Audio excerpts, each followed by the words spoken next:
Ladies and gentlemen, recently there was a meeting that was held in Mombasa. It was a secret meeting between Raila Amolo Odinga and, of course, the former president Uhuru Kenyatta. And this meeting, I've been observing keenly. I've taken time to do this video simply to collect enough data and look at what could be the motive. And ladies and gentlemen, that's going to form the basis of this analysis here today. But before I take you through, kindly, if this is the first time you're watching my videos, please make sure that you subscribe, like, and comment, because that is the best support you can always give this channel. What were the reasons as to why Raila Amolo Odinga and Uhuru Kenyatta met in Mombasa? Raila has been moving around saying that he's doing consultations. Could that be an extended consultation to Uhuru Kenyatta? Let me see in the comment section kindly what you think. Now, number one reason I have here on my list, it is simply to neutralize Mount Kenya politics. As we speak today, Rigathi Gachagua seems to have taken Mount Kenya from Uhuru Kenyatta entirely. That is no doubt because when Uhuru Kenyatta stood against Gachagua in the mountain region, Gachagua literally took it from Uhuru Kenyatta and took it to William Ruto, and that's how William Ruto got 47% of his total votes from Mount Kenya only. That's how 80% plus of Mount Kenya people voted for William Samoei Arap Ruto. So we cannot underrate the intensity or the power of Rigathi Gachagua as far as the mountain politics is concerned. And that could be a reason as to why Raila Amolo Odinga and Uhuru Kenyatta met. We have to agree here, the only way to finish Rigathi Gachagua, it is by William Ruto winning in 2027. Probably. And ensuring that the Mount Kenya votes do not entirely go to where Gachagua is saying. So there could be a motive by Raila Amolo Odinga and Uhuru Kenyatta to simply ensure that they have come up either with a candidate who is going to take votes from Mount Kenya that is going to actually affect Rigathi Gachagua's influence, or even strengthen the party that's going to take some MPs from the Mount Kenya region, like Jubilee did last time. Or maybe ensure that in some way, Uhuru Kenyatta has been involved in the local politics in Mount Kenya, which I doubt, to simply neutralize Rigathi Gachagua's effect. That is number one. Because it has to be very clear that whether it is Uhuru Kenyatta with Gachagua or Uhuru Kenyatta with Raila and William Ruto. But based on the meeting that occurred, basically, Uhuru Kenyatta is likely to be working with William Ruto as we speak. We saw him at Ishaweri, and at some point, Raila Amolo Odinga had said Uhuru Kenyatta called him to save the country with William Ruto. So therefore, if these three people are working together, there's a likelihood the meeting was basically about the three of them to save themselves. Another reason here strongly that I feel, it's because of the fear for losing their wealth. We have to agree that if Gachagua takes someone to presidency, there'll be a disconnect between the current regime and the one that will come. If they decide to bring someone else, probably Natembea, or maybe someone else from Western region, or maybe even, let's talk of Maraga, or even Morara, and is the president assuming today, the regimes that have been in power have been aligning policies to favor their businesses. William Ruto, Raila Amolo Odinga, and even having Uhuru Kenyatta. Most of these policies that they've been passing in parliament have been aligned, skewed towards ensuring that their businesses prosper. Uhuru Kenyatta's time, we realized there was a lot of exportation of milk. In William Ruto's time, there are so many things that have happened. Actually, as we speak today, even they protected Raila Amolo Odinga's gas industry.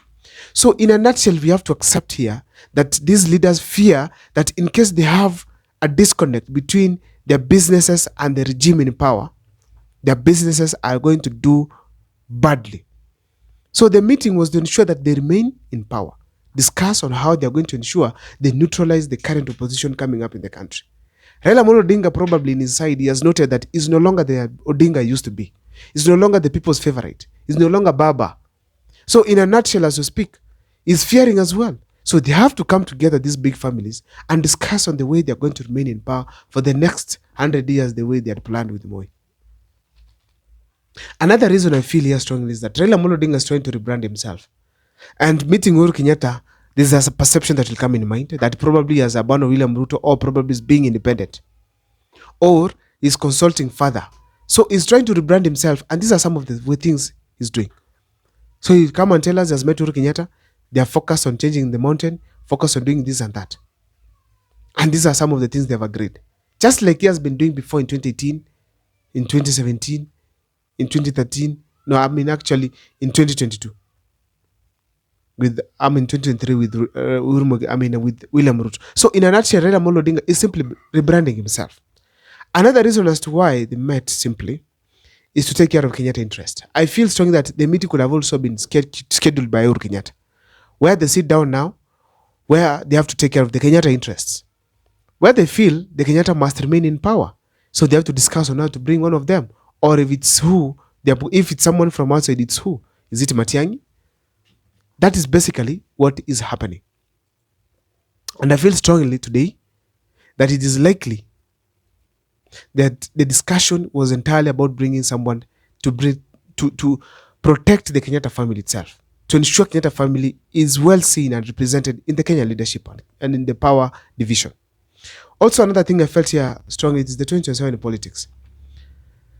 Raila Amolo Odinga is seriously interested with William Ruto to ensure that in 2027 they have taken power. So if you look at critically, they know that Uhuru Kenyatta is a threat. So if Uhuru Kenyatta moves towards Rigathi Gachagua's side entirely, then the chances of Raila Amolo Odinga and William Ruto in 2027 are going to be minimal. So they have to ensure that they have Uhuru Kenyatta on their side. So that is basically what they are doing. Have Uhuru Kenyatta, discuss the issues, and see how they can have him on their side. Also, another thing we want to talk about here, it's about Kalonzo Musyoka. I feel strongly that Kalonzo Musyoka, just the same way was a factor in 2017, is a huge factor in 2013, a huge factor in 2022, because we saw how Raila Amolo Odinga and Uhuru Kenyatta were seriously sweating to ensure that Kalonzo Musyoka does not go to William Ruto's side. Until injury time, that's when Kalonzo Musyoka joined them. So I feel strongly that because they know there's a close relationship between Uhuru Muigai Kenyatta and Kalonzo Musyoka, probably they want to bring him to the government, to the broad-based or the bread-based government that they have right now. Lastly, is the issue to do with what we call the majority and the minority in the National Assembly.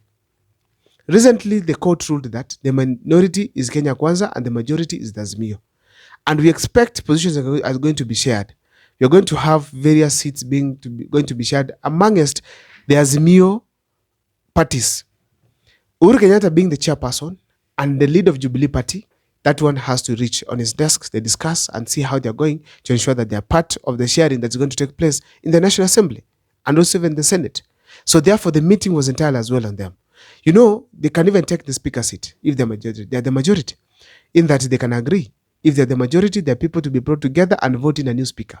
Or they can decide to assume the speaker seat and go for the majority seat. And that means they will need someone who will be the majority. And if it's Junet Mohammed, then who will be the majority whip?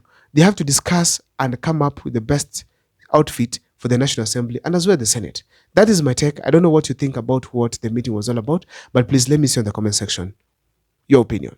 My name is Abel Mekua. See you next time. And thank you so much for the support you've been giving me.